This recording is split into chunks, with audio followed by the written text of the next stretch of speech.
ಕ್ರಿಸ್ತ ಯೇಸು ನಾಮದಲ್ಲಿ ಪ್ರೀತಿಯ ವಂದನೆಗಳು ಅಂತನಾಗಿದ್ದೇನೆ. ಈ ಚಿಕ್ಕ ಸಂದೇಶ ನಿಮ್ಮ ಮುಂದೆ ತರೋದಕ್ಕೆ ಬಹಳ ಸಂತೋಷವನ್ನಾಗಿದ್ದೇನೆ. ಯೆಶಾಯ ಪ್ರವಾದ ಗ್ರಂಥ ಪುಸ್ತಕದಲ್ಲಿ 55ನೇ ಅಧ್ಯಾಯದಲ್ಲಿ 11ನೇ ವಚನ, ಹಾಗೆಯೇ ನನ್ನ ಬಾಯಿಂದ ಹೊರಟ ಮಾತು ನನ್ನ ಇಷ್ಟಾರ್ಥವನ್ನು ನೆರವೇರಿಸಿ ನಾನು ಉದ್ದೇಶಿಸಿದ್ದನ್ನು ಕೈಗೂಡಿಸಿದೆ ಹೊರತು ನನ್ನ ಕಡೆಗೆ ವ್ಯರ್ಥವಾಗಿ ಹಿಂತಿರುಗುವುದಿಲ್ಲ. ವಾಕ್ಯದಲ್ಲಿದೆ, ದೇವರ ಬಾಯಲ್ಲಿ ಬರುವಂಥ ಪ್ರತಿಯೊಂದು ಮಾತು ಕೈಗೂಡಿಸದೆ ನೆರವೇರಿಸದೆ ಆತನ ಮಾತು ವಾಪಸ್ ತೆಗೆಯುವ ದೇವರಲ್ಲ. ಇದಕ್ಕೆ ಅನುಗುಣವಾಗಿ ಯೋನ ಬರೆದ ಪುಸ್ತಕವನ್ನು ಧ್ಯಾನ ಮಾಡುವಂಥದ್ದು. ಯೋನದಲ್ಲಿ 4 ಅಧ್ಯಾಯಗಳಿದೆ, 48 ವಚನಗಳಿದೆ. 1ನೇ ಅಧ್ಯಾಯದಲ್ಲಿ ಯೋನ 1ನೇ ಅಧ್ಯಾಯದಲ್ಲಿ, ಯೋನನಿಗೆ ನೀನೆದ್ದು ದೊಡ್ಡ ಪಟ್ಟಣವಾದ ನೆನವಿಗೆ ಹೋಗಿ ಗಟ್ಟಿಯಾಗಿ ಕೂಗುತ್ತಾ ಅದನ್ನು ಖಂಡಿಸು, ಅದರ ನಿವಾಸಿಗಳ ದುಷ್ಟತನವನ್ನು ಸನ್ನಿಧಿಗೆ ಮುಟ್ಟಿದೆ ಎಂದು ಅಪ್ಪಣೆ ಮಾಡಿದನು. ಆದರೆ ಯೋನನು ಯೆಹೋವನ ಸನ್ನಿಧಿಗೆ ತಪ್ಪಿಸಿಕೊಳ್ಳುವ ಹಾಗೆ ತಾರ್ಷೀಷಿಗೆ ಓಡಿ ಹೋಗಬೇಕೆಂದು ಹೊರಟನು. ದೇವರಿಗೆ ಸ್ತೋತ್ರವಲ್ಲಿ. ಹಾಗಾದರೆ ಯೋನನಿಗೆ ದೇವರು ಹೇಳ್ತಾರೆ, ನೆನವು ಪಟ್ಟಣದಲ್ಲಿ ದೊಡ್ಡ ಪಟ್ಟಣ ಇದೆ, ಆ ಪಟ್ಟಣದ ಮೇಲೆ ದೇವರ ಕರುಣೆ ಇರುತ್ತೆ. ಅದೇ ಯೋನಗೆ ದೇವರು ಹೇಳ್ತಾ ಇದ್ದಾರೆ, ನೀನು ತಾರ್ಷೀಷಿಗೆ ಹೋಗ್ಬಿಟ್ಟು ಖಂಡಿಸು ಅಂತೇಳ್ಬಿಟ್ಟು ಹೇಳುವಾಗ ಅವನು ಯೆಹೋವನ ಸನ್ನಿಧಿಯನ್ನು ಬಿಟ್ಟು ಓಡಿ ಹೋಗ್ತಾನೆ. ಹಡಗಿನಲ್ಲಿ ಹಣ ಕೊಟ್ಟು ಅದರಲ್ಲಿ ಪ್ರಯಾಣ ಮಾಡ್ತಾನೆ. ದೇವರಿಗೆ ಸ್ತೋತ್ರವಲ್ಲಿ. ಆ ಪ್ರಯಾಣದಲ್ಲಿ ತೂಫಾನ್ ಎತ್ತಿ, ಗಾಳಿ ಎತ್ತಿ, ಅಲ್ಲಲ್ಲಿ ಕೊಲ್ಲಲಾಗಿ ಹಡಗು ಮುಳುಗುವಷ್ಟು ಪ್ರಾಬ್ಲಮ್ಸ್ ಆಗುತ್ತೆ. ಅಲ್ಲಿ ಹಡಗಿನಲ್ಲಿ ಇರೋವರೆಲ್ಲ ಅವರವ್ರ ದೇವ್ರನ್ನ ಕರೆಯೋದಕ್ಕೆ ಪ್ರಾರಂಭ ಮಾಡ್ತಾರೆ. ಅದಕ್ಕೆ ಉತ್ತರನೇ ಸಿಗೋದಿಲ್ಲ. ಆಗ ಯೋನನ ಹತ್ರ ಬಂದು ಹೇಳ್ತಾರೆ, ನೀನು ಮಲಗಿರ್ತೀಯಲ್ಲ, ನಿನ್ನ ದೇವರಿಗೆ ನೀನು ಮೊರೆ ಇಡು, ಒಂದು ವೇಳೆ ನಮ್ಮನ್ನು ತಪ್ಪಿಸುವನಂತ ಅನ್ಯ ಜನರು ಹೇಳುವಾಗ ಅವನು ಹೇಳುವಂತನಾಗಿರ್ತಾನೆ. ನೀನು ಯಾರು ಅಂತ ಕೇಳುವಾಗ ಜನರು, ನಾನು ಯೆಹೋವನ ಸನ್ನಿಧಿಯಿಂದ ಓಡಿ ಬಂದವನಾಗಿದ್ದೇನೆ. ಆ ಮಾತು ಕೇಳಿದ ಕೂಡಲೇ ಅಲ್ಲಿರೋಂಥ ಜನರಿಗೂ ಭಯ ಹುಟ್ಟುಕೊಡುತ್ತೆ. ಅನ್ಯ ಜನರಿಗಿರುವಂಥ ಭಯ ಯೋನ ಜೀವಿತದಲ್ಲಿ ಇದ್ದಿಲ್ಲ. ದೇವರು ಹೇಳಿದ ಮಾತಿಗೆ ವಿನಯವುಳ್ಳವನಾಗಿ ನಡೆದಿಲ್ಲ, ದೇವರ ಮಾತಿಗೆ ಭಯ ಪಡಲಿಲ್ಲ. ಅದೇ ಒಬೇದ್ಯ ಪುಸ್ತಕದಲ್ಲಿದೆ, ಯೆಹೋವನ ದಿನವು ಸಮಸ್ತ ಜನಾಂಗಗಳಿಗೆ ಸಮೀಪಿಸಿದೆ, ನೀನು ಮಾಡಿದೆ ನಿನಗಾಗುವುದು, ನಿನ್ನ ಕೃತ್ಯವೇ ನಿನ್ನ ತಲೆ ಮೇಲೆ ಬರುವುದು.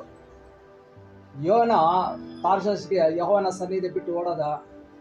ಯೋನ ಮೇಲೇನೆ ದೇವರು ಅವನ ತಲೆ ಕಟ್ಟಿದ್ದಾನೆ. ಆಗ ಯೋನನ್ ಹೇಳ್ತಾನೆ, ತನ್ನ ಜನರ ಹತ್ರ ಏನ್ ಹೇಳ್ತಾನೆ ಅಂದ್ರೆ, ನನ್ನ ಸಮುದ್ರ ಎತ್ತಿ ಒಳಗಡೆ ಹಾಕ್ರಿ. ಸೊ ಸಮುದ್ರ ಎಲ್ಲ ಶಾಂತ ಹೋಗುತ್ತೆ, ಬಿರುಗಾಳಿ ತಣ್ಣಗಾಗುತ್ತೆ. ಸಮುದ್ರ ಒಳಗಡೆ ಯೋನನ ಎದ್ದೋಗುವಾಗ ಯೆಹೋವ ದೇವರು ಒಂದು ದೊಡ್ಡ ಮೀನಿಗೆ ಅಪ್ಪಣೆ ಕೊಡ್ತಾನೆ. ಏನಕ್ಕೆ ಅಂದ್ರೆ ಯೋನನ ನುಂಗುವುದಕ್ಕೆ. ಯೋನನ ದೊಡ್ಡ ಮೀನು ನುಂಗುವಾಗ 3 ದಿವಸ ರಾತ್ರಿ ಹಗಲು ಯೆಹೋವನ ಸನ್ನಿಧಿಯಲ್ಲಿ ಕುಳಿತುಕೊಂಡು ಪ್ರಾರ್ಥನೆ ಮಾಡೋಕ್ಕೆ ಪ್ರಾರಂಭ ಮಾಡ್ತಾನೆ. ಪ್ರಾರಂಭ ಮಾಡುವಾಗ ಮತ್ತೆ ಯೆಹೋವ ದೇವರು ಮೀನಿಗೆ ಕಟ್ಟಲೆ ದೇವ್ರು ಕೊಡ್ತಾರೆ. ನೆನವು ಪಟ್ಟಣ ಕರೆಕ್ಟಾಗಿ ಬಂದು ಕಾರುತ್ತೆ. ಯೆಹೋವನ ದೇವರಿಗೆ ಸ್ತೋತ್ರದಲ್ಲಿ ದೊಡ್ಡ ಮಹಿಮೆ ಕಾರ್ಯಗಳನ್ನು ಮಾಡಿದ್ದಾನೆ ಯೋನನ ಜೊತೆಲಿ. ಯೋನ ಬಂದು ನೆನವು ಪಟ್ಟಣಕ್ಕೆ 3 ದಿನದಷ್ಟು ದೊಡ್ಡ ಪಟ್ಟಣ ಪ್ರಯಾಣ ಮಾಡೋಷ್ಟು. ಒಂದು ದಿನ ಪ್ರಯಾಣ ಮಾಡಿ ನೆನವು ಪಟ್ಟಣಕ್ಕೆ ಈ ರೀತಿಯಾಗಿ ಯೋನ ಹೇಳ್ತಾನೆ, 40 ದಿನಗಳ ಒಳಗಡೆ ಈ ನೆನವು ಪಟ್ಟಣ ಕೆಡವಲ್ಪಡುತ್ತೆ, ನಾಶ ಆಗುತ್ತೆ ಅಂತೇಳ್ಬಿಟ್ಟು ಯೋನ ಸಾರಕ್ಕೆ ಪ್ರಾರಂಭ ಮಾಡುವಾಗ ಅಲ್ಲಿ ನೆನವು ಪಟ್ಟಣದವರೆಲ್ಲ ಈ ಸಂದೇಶಕ್ಕೆ ಇಲ್ಲಿ ಭಯ ಬಿದ್ದು ಧ್ವನಿ ಕಟ್ಕೊಂಡು ಉಪವಾಸ ತೆಗೆದು ದೇವರ ಸಮ್ಮುಖದಲ್ಲಿ ಕುಳಿತುಕೊಂತಾರೆ.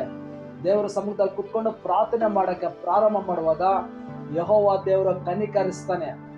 ಮಾಡಬೇಕಾಗಿರೋಂಥ ಕೇಡಿಗೆ ಮನ ಮರಗಿ ಆ ಕೇಡಿನಿಂದ ನೆನವು ಪಟ್ಟಣದವರನ್ನ ದೇವರು ತಪ್ಪಿಸ್ತಾನೆ. ಅದೇ ರೀತಿಯಾಗಿ ಯೋನನ ಜೀವಿತದಲ್ಲಿ ದೇವರ ಸನ್ನಿಧಿಯನ್ನ ಬಿಟ್ಟು ಎಷ್ಟೇ ದೂರ ಹೋದ್ರೂ ಕೂಡ ದೇವರು ಕೈ ಬಿಡುವ ದೇವರಲ್ಲ.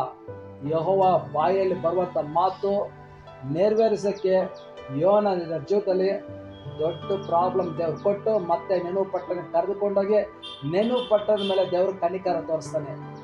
1,20,000 ಜನರ ಮೇಲೆ ಯೆಹೋವ ದೇವರು ಕನಿಕರ ತೋರಿಸಿ ಮನ ಮರಗಿ ಮಾಡಬೇಕಾಗಿರೋದ ಕೇಡಿಗೋ ನಾಶನ ಮಾರ್ಗೋ ನೆನವು ಪಟ್ಟಣದವ್ರನ್ನ ದೇವರು ತಪ್ಪಿಸ್ತಾನೆ.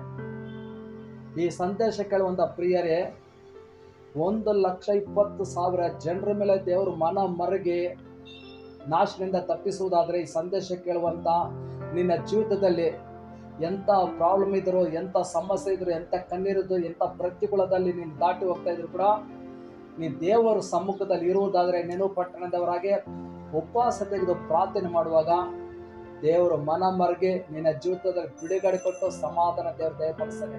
ಈ ಸಂದೇಶ ಕೇಳಿದ ದೇವರು ನಿಮ್ಮನ್ನು ಆಶೀರ್ವದಿಸಲಿ. ನಾವೆಲ್ಲರ ಕಣ್ಣುಗಳನ್ನು ಮುಚ್ಚಿ ಪ್ರಾರ್ಥನೆ ಮಾಡುವಂತರಾಗಿ.